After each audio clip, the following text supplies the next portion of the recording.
disclaimer, this is a recent event that I want to talk about, and as such, the animations are basically non-existent. I just wanted to talk about this thing that for some reason is considered controversial, and I wanted to do it quick before the internet forgets about it and stops caring, which should be happening about 2 days ago. So I'm already late. In case you haven't heard, Mattel released their very first Barbie with autism. She comes in a purple dress with articulation for stimming, a side-eyed gaze, noise-cancelling headphones, an AAC, and a fidget spinner. She was made in collaboration with ASAN, an outstanding non-profit for autism, and a well-researched choice compared to some other organisations. For some historical context, modern-day Barbie and Mattel's business model has majorly been focused on diversity of Barbies, which I will say is objectively a good thing. This has been in the form of more body shapes, skin tones, different abilities, such as amputees, Barbies with hearing aids, and a Barbie with Down syndrome. To be clear, no one should be complaining about this increased diversity, though there are other criticisms regarding quality and fashion that can and have been made. But, as you can imagine, some incredibly fragile people have been complaining about forced diversity and the woke agenda. But for the most part, these snowflakes have been relatively ignored by normal people. Enter Autism Barbie. Announced by Mattel 4 days ago as of writing this script, she caused quite a stir on the scene. Here is what people have been saying and my reaction.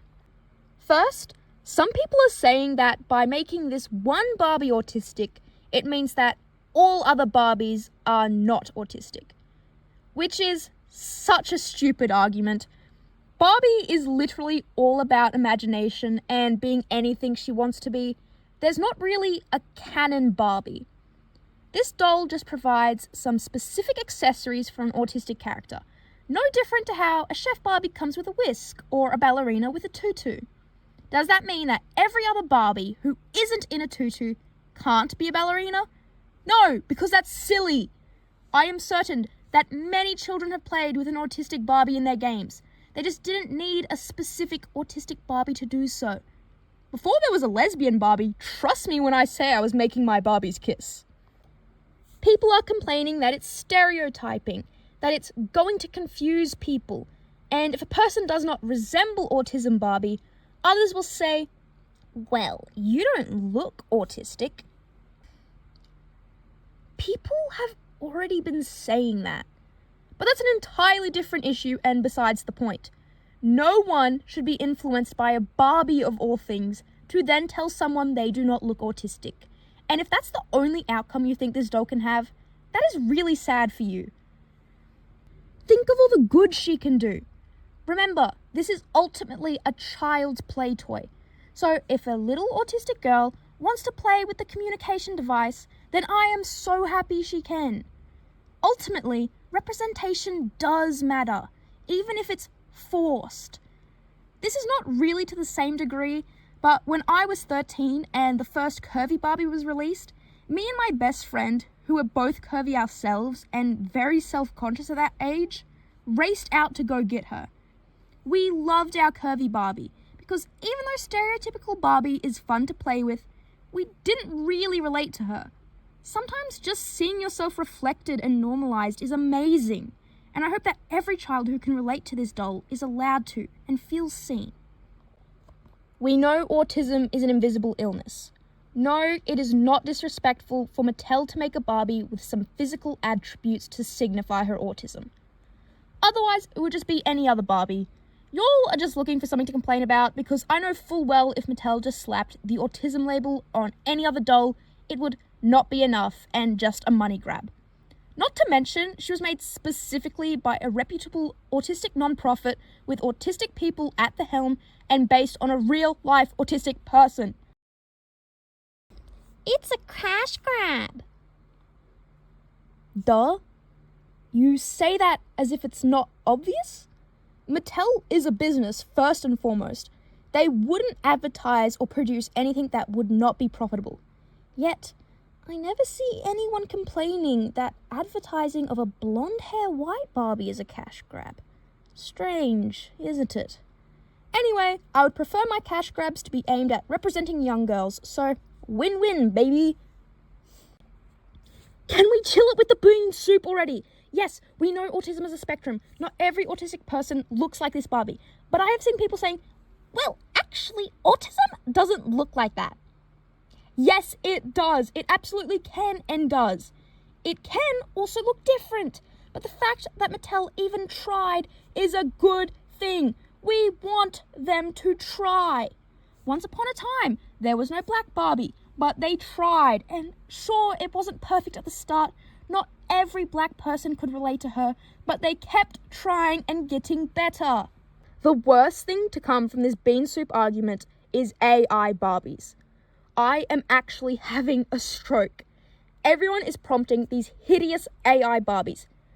Some in good faith, I suppose, which doesn't really matter much because AI is still terrible, trying to make a Barbie more like their version of autism. But I hate the ones made by the autism mums. This honestly disgusts me. And all mums are just like, this is so accurate. This, except mine would be throwing a tantrum. Oh, it's just so mean-spirited, and it makes me feel like they don't love their children, or they see them in such a terrible light. Is this Barbie a realistic depiction of the negatives of autism? No, because Barbie isn't meant to be realistic. She's an unachievable goal, something for children to aspire to and see possibilities with. Just let this Barbie be, good heavens! Somehow, misogyny is at play. The amount of grown men genuinely complaining she is female. Gosh, I wish this was all just a ton of rage bait. And I know some of it is, but there are men and parents of autistic sons who are complaining that it does not represent them specifically. As if a majority of autistic representation isn't already centered around white boys and men. Gendered toys, I think, are a myth. Anyone can play with a Barbie or a Hot Wheel. But in saying that, I know the Barbie brand is targeted mainly at young girls. And even if it wasn't, it primarily focuses on a successful woman who can be anything. This is not for the men, not this time around. If you want autistic representation in traditionally male toys, which I absolutely think there should be, then you go campaign for that. It is not on the female doll to fulfill your representation needs. Down the track, it would be nice to see a male autistic Barbie, but for now, absolutely makes sense that she's a Barbie, not a Ken. Phew, that was a lot of complaints to go through. Oh no, here's one of mine. My only issue with autistic Barbie is basically my problem with all modern day Barbies. She isn't very fashionable, only a low quality outfit. Put her in something stylish, one with better quality. To summarize, leave autistic Barbie alone. In fact, leave all Barbies alone. Grow up and get over it. Thank you for watching. Have a nice day. Sorry this video was a little negative and not like my other videos, but as a doll collector who has autism, I am very frustrated with how the internet reacted to this. It's honestly so draining to hear all these horrible things lobbied not just at the doll, but at autistic people. I shouldn't be surprised by now. It's the internet, but I was hoping we were better. Let me know your thoughts in the comments. I made mine pretty clear, but I'd like to hear any actual thoughts on this. Anyway, see you next time for a hopefully more positive video.